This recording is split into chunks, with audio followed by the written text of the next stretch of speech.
Confession, I've never had Taco Bell before, but I'm craving a Crunchwrap Supreme, so let's make it. Take ground beef, add it to a skillet, break it down, add in some taco seasoning, mix together, and drain. Take a large tortilla in a bowl, and we're gonna cut around the edges to make a smaller tortilla set aside. Take a large tortilla and add some ground beef and some shredded lettuce on top. Be generous with the cheese. Now we're gonna add a tostada, some sour cream, some chopped tomatoes, and some shredded lettuce on top, and then we're gonna take our smaller tortilla from before and add it on top, and make sure to fold in the sides and do it super tight. Now take the Crunchwrap, add it to a skillet, let it sit for 2 to 3 minutes, flip it over, look how beautiful that looks. Now we're gonna cut it open, and there you have it. I don't think I'm gonna need Taco Bell anytime soon. If you're sick and tired of eating scrambled eggs every morning, then this recipe is for you. I'm gonna show you how to make a delicious, healthy breakfast quesadilla that's high in protein and low in calories. Crack a couple of eggs in the pan and whisk them. Just scramble them up a little bit, add some salt and pepper. Keep it simple, baby. We're making eggs. Add some turkey breast. I got this at the deli. Add some spinach, so you can be just as strong as Popeyes, but not as strong as your mother for dealing with all your BS over the years. Add any low-fat cheese. I did a 1/4 cup. That's like 80 calories. The entire thing is just around 400 calories.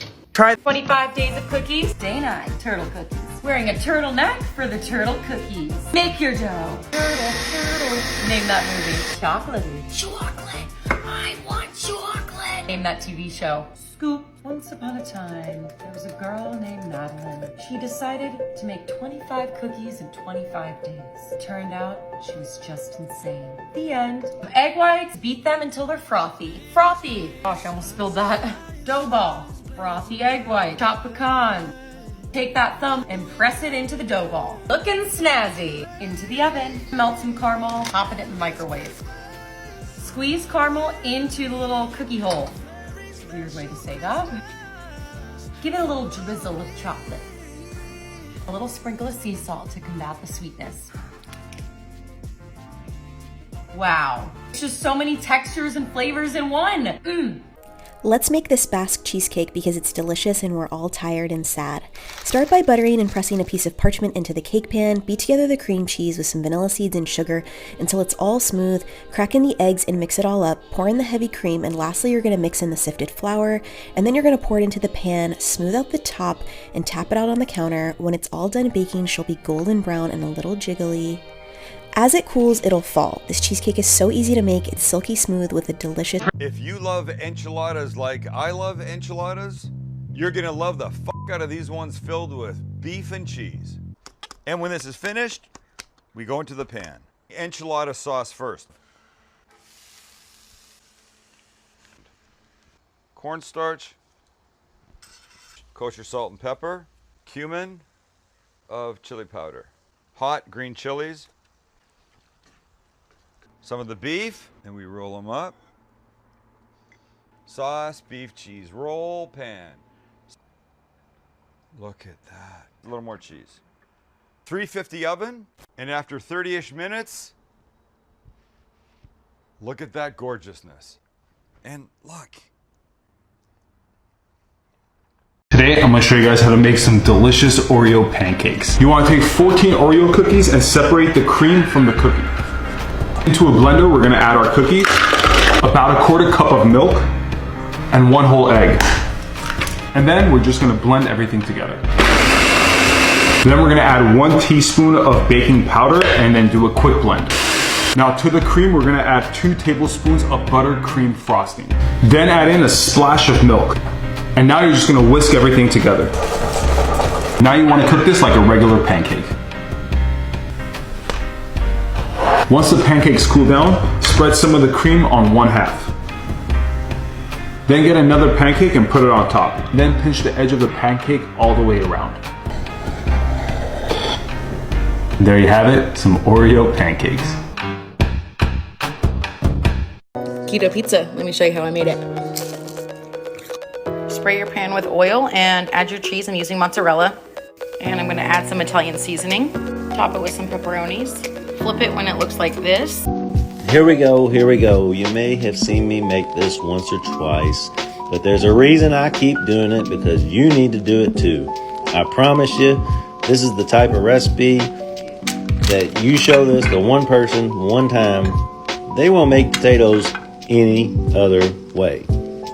That was a 1/2 stick of butter. I cut off about a tablespoon, so about 3 tablespoons of butter, Had this little packet of Parmesan cheese. I'm over at my friend's house. I wanted to show him how good these potatoes were. And then a bunch of Danos.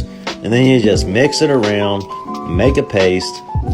You got your little half-sliced little mini red potatoes. And you definitely want to make sure you score the inside of them. And once they start cooking, they're going to soak up all that flavor and that Parmesan and that Dano's crust that you get.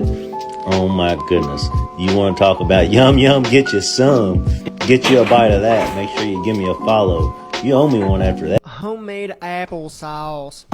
Applesauce is literally apples and water, that's it. 2 ingredients. I bet you already have them at your house right now. Peel and chop up 4 sweet apples. That can be Gala, Fuji, Honeycrisp, anything. Then you're just going to add a bit of water, a dash of salt, mix that around a bit, cover it up, and literally just cook it on medium heat for 15 minutes until they're soft. Then you're just going to puree it up with a blender or a stick blender like this, and bam, that's applesauce. At this point, you can add ground spices like cinnamon, nutmeg, clove, that sort of thing, or just keep it plain Jane like this.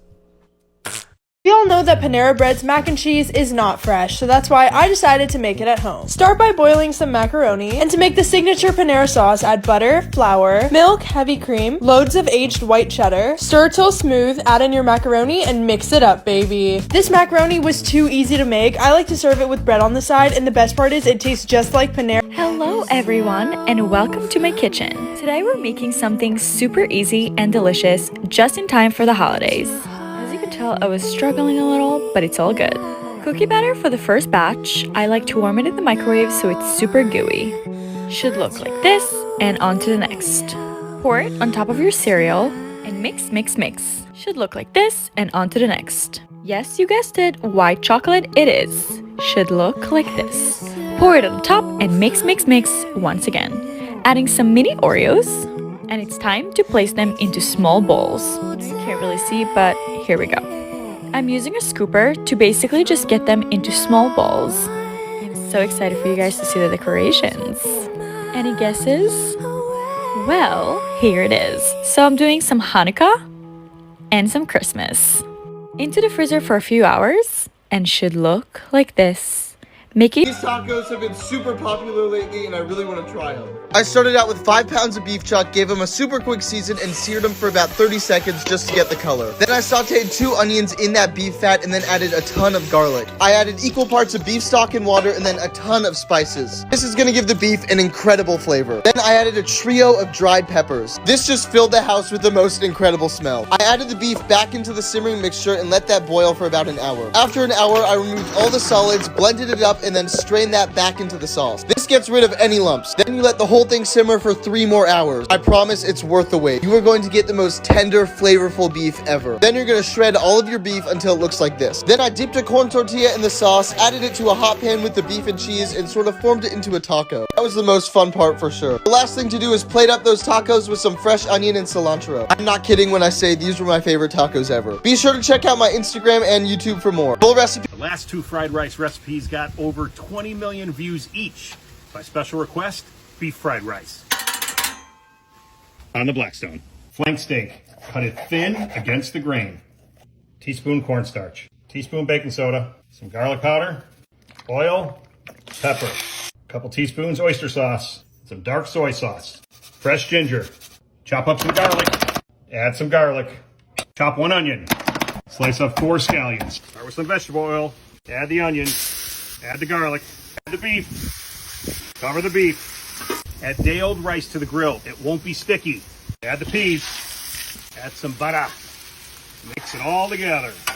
Add some eggs. For sweet, I'm adding a little teriyaki. Soy sauce, dark soy, and sesame oil. Last ingredient, some archetype French toast for more brie. Scallions. Taishan, this plate. Dutch baby pancake, world's easiest thing that looks hard. Just grab a blender and throw in 3 eggs, half a cup of milk, half a cup of flour, tablespoon of sugar, teaspoon vanilla. Blend for 30 seconds, grab your preheated pan, throw in 4 tablespoons of butter, then pour your batter in and throw back in your 425 degree oven for 20 minutes. Cover that baby in powdered sugar, get excited about how easy that was, and then immediately eat it with your hands. Here's how you make those restaurant style fries you love so much. 3 different ways. Now let's go! Slice them, drop straight into some cold water, change the water 3 times. Leave to soak smoke for 1 hour. Now we'll just get them as dry as possible. 290-degree peanut oil, and we'll fry in small batches for 5 minutes, then onto a rack. Stick with me, don't be lazy now. Next step, freeze for 2 hours. Now we fry a final time at 375 for 4 or 5 minutes. We're gonna do these 3 ways. First, rosemary salt, if you know, you know, and Sergeant Gilbert toss. Second way, a little curry powder and Malden salt. Third way, Parmigiano Reggiano, salt, little parsley, and truffle oil. Curry powder, rosemary salt, and my favorite, truffle parm. Well, I hope that helps you. 25 Days of Christmas cocktails, day 9. This one's for the rum lovers. We have Captain Morgan, spiced rum, vanilla coffee creamer, and root beer. It's called Rudolph's root beer. Here we go. We're going with a shooter of spiced rum, or 3 ounces. Root beer is super fizzy, so just keep your ice for later. But we're gonna put our root beer in the glass until it's half full. Add your ice. Watch it fizz. Last, you're gonna take your vanilla coffee creamer, 3 ounces, or a shooter full, and pour it over the top. Enjoy. Step out of the way, chicken wings. Buffalo cauliflower wings are here to steal the spotlight. Once you have them in big florets, break them up into even smaller florets, just like that. Place it into the liquid mixture over here, which is some milk, then into the dry, back into the milk, and then place into your breadcrumbs. Fry our cauliflower for a few minutes until nice and golden brown. Check out that beautiful golden brown color. Add the cauliflower into the buffalo honey sauce. Let's make a Philly cheesesteak. We'll start with a beautiful filet mignon. Slice it into strips. Caramelize your onions, just like this. Toast your buns, nice and toasty. Then add your steak, little salt, little pepper, garlic and chili powder. Add your provolone cheese, then your caramelized onions. Add a nice scoop to your hoagie. Philly, if it was in fact you that invented this, great job. Sometimes I have. Let's make a tuna tartare. First, cut your scallions. Put the scallions in a bowl. Now grate your ginger in the bowl. Squeeze of lemon. Now some sesame oil. Splash of rice vinegar. Soy sauce. Now some honey. Add in some Thai basil. Now cut your tuna.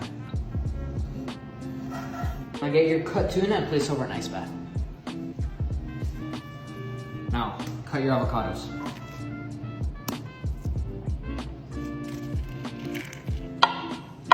Add your sauce to your tuna.